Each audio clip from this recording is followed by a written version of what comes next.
Hello and welcome to this video.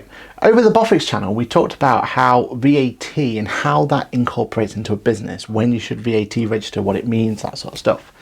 Now if you're still on the fence of if you should be VAT registered or not, I'd highly recommend going over and look at that video.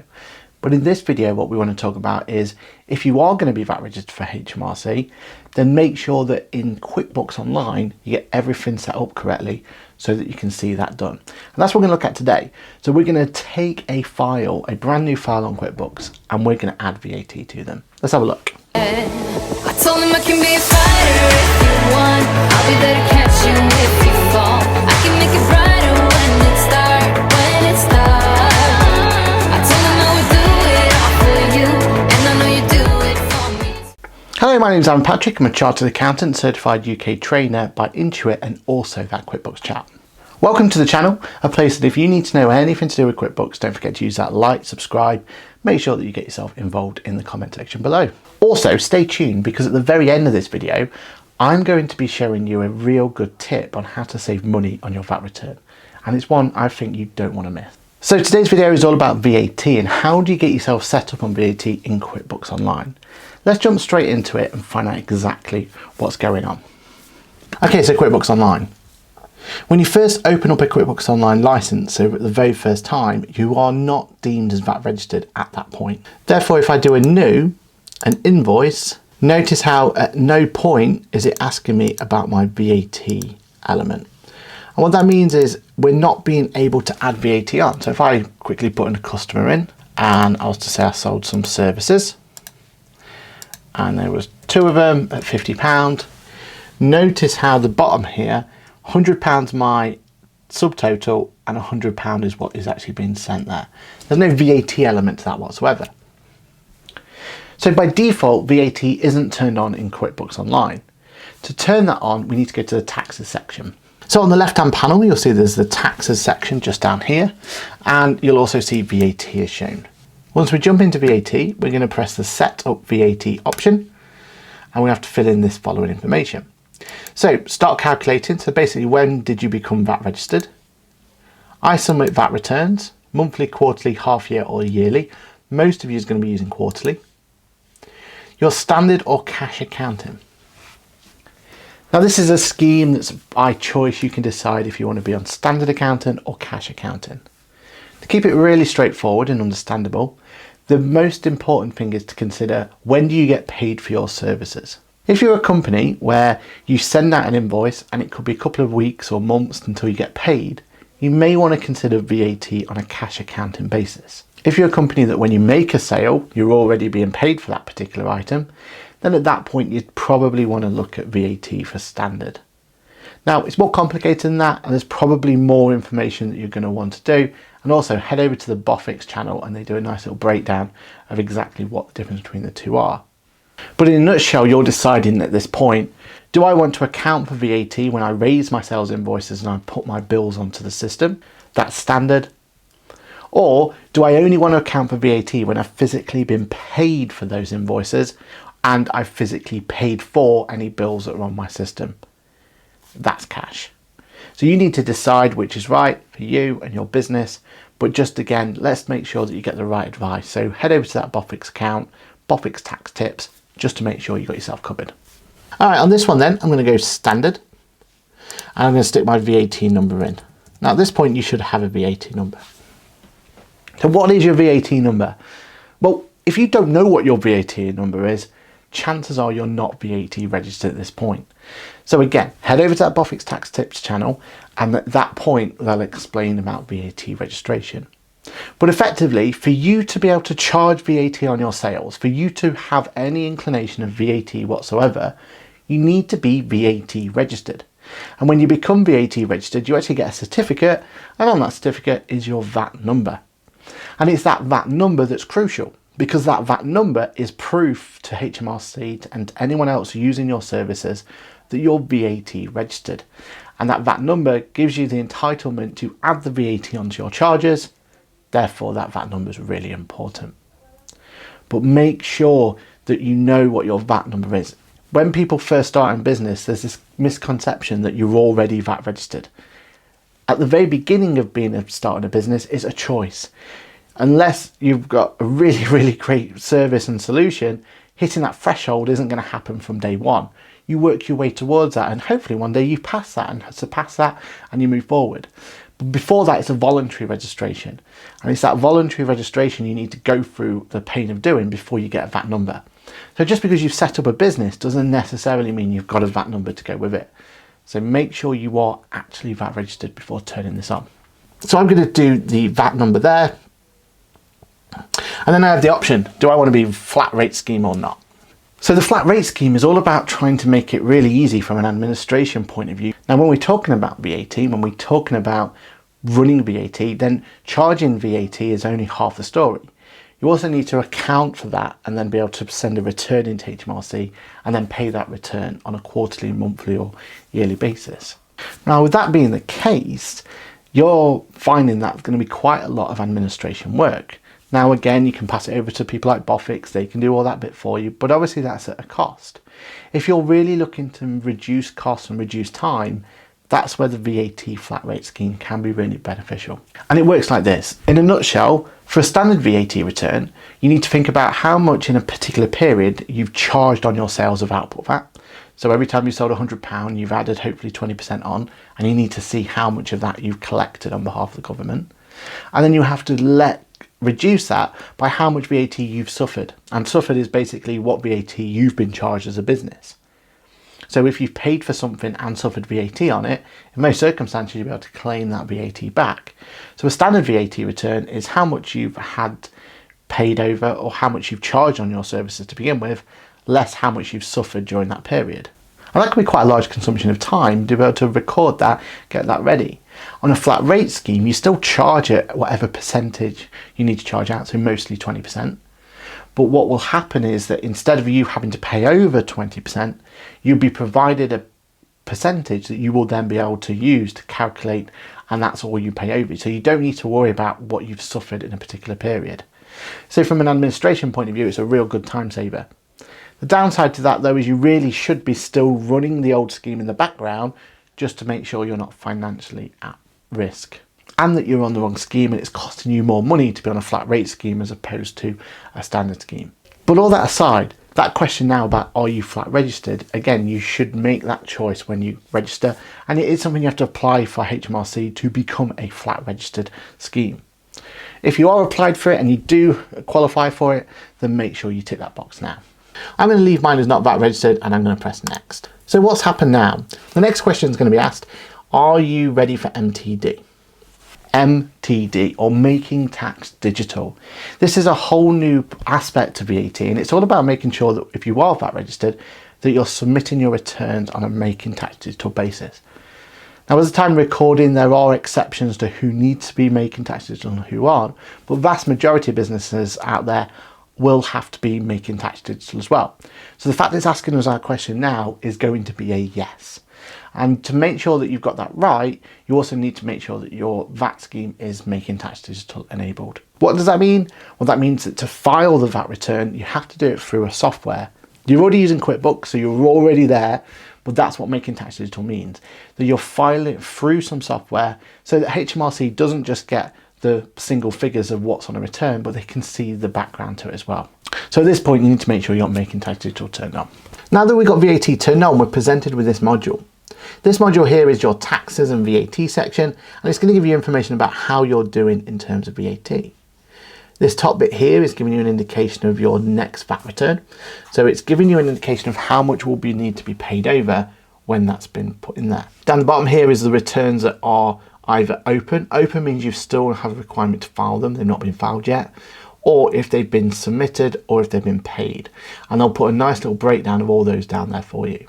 Now, before we look at how to submit return or what to do next, what I would show you first is how that interacts now with our income and expenses. Let's look at income first. So now I'll go and do a similar sort of invoice again. So Alex Blue, sales, 250, but now it's asking me one more question.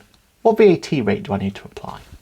Now you have to apply this on a line by line basis because some things you sell may not always be at 20% VAT. So it gives you an opportunity to put them into different rates. For this one though, I'm going to put that my sales is 20% VAT, so I need to click on this 20% just here. As soon as I do that, notice what's happened at the bottom. You'll see here that now I've got £100 with VAT on top of 20, meaning I'm going to charge £120. Now, if you've already sold the item and you know what that price is you've sold, you would need to use the inclusive of tax, and then that way it will work the VAT back for you. But effectively though, this balance now is £120, and that's because I've made £100 of my sales, I've added 20% on top, and I've sold the item or I've sold the service for £120. Once I'm happy with that, I can just carry on as normal. But what changes? Well, first of all, now if I go to save and print preview, QuickBooks is going to deal with this transaction for me, and it's going to make sure that my invoice is VAT compliant. So being VAT registered, there's certain things you need to show, and this is one of the things you need to show up here. The VAT registration number, 1, 2, 3, 4, 5, 6, 7, 8, 9 in my case. And then showing this with a breakdown of VAT as well is what's classed as having a VAT compliant invoice. And using QuickBooks means that you've got that in hand. All right, so that's my VAT. Now, if I refresh this page, you'll see my VAT return at the top has started to evolve. Up here, we've got £20 collected on sales. That's that £20 we've just collected. So that means at the moment, if I have no more adjustments, I would be due to pay HMRC £20. But what happens if I start interacting with my expenses? So I'm going to put an expense in as well. Now, for claiming for VAT on expenses, the thing you should really have is a receipt to show that there was an invoice on it, or a bill / purchase invoice, again, showing the VAT that's on it. QuickBooks even gives you the tool to be able to add this electronically to the transaction, proving once and for all that the VAT you're claiming is the VAT that you're allowed to have on that particular transaction. Let's have a look. Just imagine that I'm going to pay British Oak, and it was from and let's say I paid by cash. I bought some repairs and maintenance from them. Repair, £50, 20% VAT.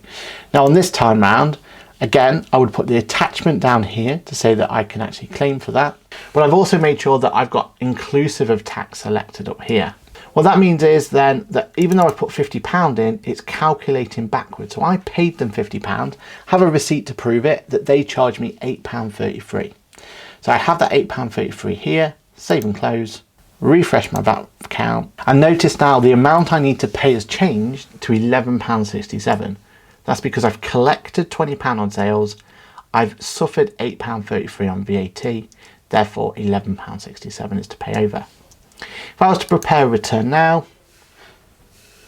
then this will tell me what my return will look like when I submit it. Again, £20 there, £8.33 there, leaving me £11.67.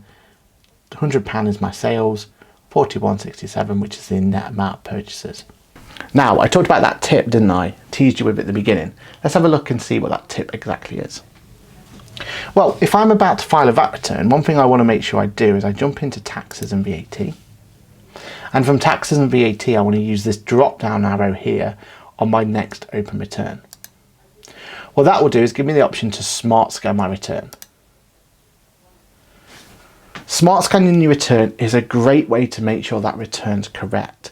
It's going to see and look in it using AI, using technology to make sure that that VAT return looks right. And it's going to look at certain things for you. Let's have a look at what it looks for you, and you'll see how beneficial it's going to be, and you'll probably also see how it's going to save you money in the long run. Let's have a look. So first of all, the VAT snapshot is telling you which is your period, if it's open or not, and it's also going to tell you what date range and how much you've got to pay. It will then tell you if there's anything that's not included on a VAT return. So there's some transactions that you would put no VAT against. Things like if you're paying wages, or you're paying yourself, or a director's loan, whatever the transaction is going to be, there's going to be certain transactions that are legitimately no VAT. What this will do is it will show you all the transactions that it's found which has no VAT in them. Also, it's going to tell you if there's any transactions that you've missed. So it's going to look through that bank account for you and let you know if there's any transactions that haven't yet been added to QuickBooks. Again, that could be a huge way of being able to find stuff that may have been eligible for your VAT return and may reduce that VAT figure as well. You're going to be able to review unexpected items. So if it sees any duplicates, so you might have put in a transaction in twice by accident, it should pick that out for you and tell you. Any inconsistent VAT code. So if one supplier you're always applying 1% of VAT and then suddenly you change it, it's going to ask you, are you sure you're happy? And then any exceptions. One of the great things about QuickBooks is the way it makes it work easier for you from a VAT point of view. So an exception is effectively any adjustments you've made in a previous period. The way QuickBooks works is if you were to give QuickBooks a transaction and you put that transaction onto QuickBooks, and then if you go to file a VAT return and that transaction was included, then effectively QuickBooks stamps that transaction to say that it's been included in a particular tax return, in a particular VAT return. Now that's really useful, isn't it? Because now QuickBooks know that you filed a transaction on a particular return. Therefore, if you go back to that transaction later down the line, say originally you weren't able to claim VAT, now you found the receipt and you are now able to claim VAT, then what it does is you make that transaction, QuickBooks notes that that transaction was already on a previous return, therefore when you file your next return, it will be classed as what's called an exception. So an exception is something that doesn't normally have to go on that particular return. Remember, a return is a set period, in this case January to March. But it's a transaction that needs to be included in this return because we're amending a previous transaction. So the exceptions is a way of you feeling confident that transactions are being put into the right return. But just to make sure, always go through that list of exceptions and make sure they are legitimately transactions that you couldn't claim before, you're now able to claim, or vice versa. It's a nice little list that it provides for you, but just go line by line, making sure you're happy with those transactions. You then get the option to look at any large items. So these are items you want to make sure are correct, and also you want to make sure that you've got paperwork to stand by them, especially these largest expenses items. Make sure you've got an attachment on those transactions, because if HMRC were ever to investigate or set an inquiry, one of the things they're going to want to know is those large transactions. Are you right to claim VAT? Did you claim or did you suffer VAT in the first place? And the only way you can prove that is by showing the invoice or the receipt that goes with it. And then finally, a nice breakdown of all the VAT codes used. If you've got multiple VAT codes being used, like exempt or zero or standard, this is where you get to put them into place. And there we have it, a look into VAT, how to turn it on and how to save yourself some money as well. As you can see, the VAT module in QuickBooks is actually really useful. It's really user-friendly and it's designed to make it as straightforward as possible. One thing I'd say though is if you have been put off by VAT, then make sure you get the right advice at the right time. If you're having any doubts about being able to run a VAT scheme yourself, then head over to Bofix Tax Tips, head over to the guys at Bofix and just have a chat with them about what they can do to help. VAT is one of those things where you need to make sure that you're doing it right and you're doing it correctly, because unfortunately HMRC are pretty strict in the way that they're looking at their VAT at the moment. And with Making Tax Digital, everything is more and more under the microscope because HMRC have got more data relating to how businesses are running their VAT schemes. So do use this opportunity to reach out to someone if you need to. With that, I hope this was at all useful for you. Again, this is the channel, it's all about QuickBooks and all about making sure that you get that advice and that information that you need to help you through your day on QuickBooks. My name is Aaron Patrick. I'm a certified trainer for Intuit QuickBooks UK. So hopefully that should give you some confidence about what's involved in this channel. Don't forget to like, subscribe and all that jazz, and leave me a comment below. Let me know how your VAT is going within QuickBooks itself. My name is Aaron Patrick. It's been a pleasure to do this video for you. I will see you in the next video. Bye for now. I told him I can be a fighter if you want. I'll be there to catch you if you fall. I can make it brighter when it starts. I told him I would do it all for you, and I know you do it for me too. I can be a fighter if you want, if you want. I can be a fighter. I can be a fighter if you want. I can be a fighter if you want. All the way that I feel, yeah, I know that it's real, cause I can get him out of my head. I don't care what we do, everything's feeling new.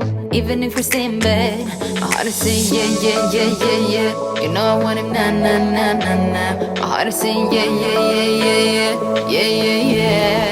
Hello and thank you for watching that video. What you may not know is this channel that you've watched this video from is part of a wider group. That wider group is called AppleCore Production, and the 3 channels that we have involved are as follows: Aaron Patrick, the QuickBooks Chat, Boffick's Tax Tip. Finally, we have AppleCore Live and Geeky. All the links and everything are down below in the description, but it really means a lot to us if you can go and give a like to the other channels as well.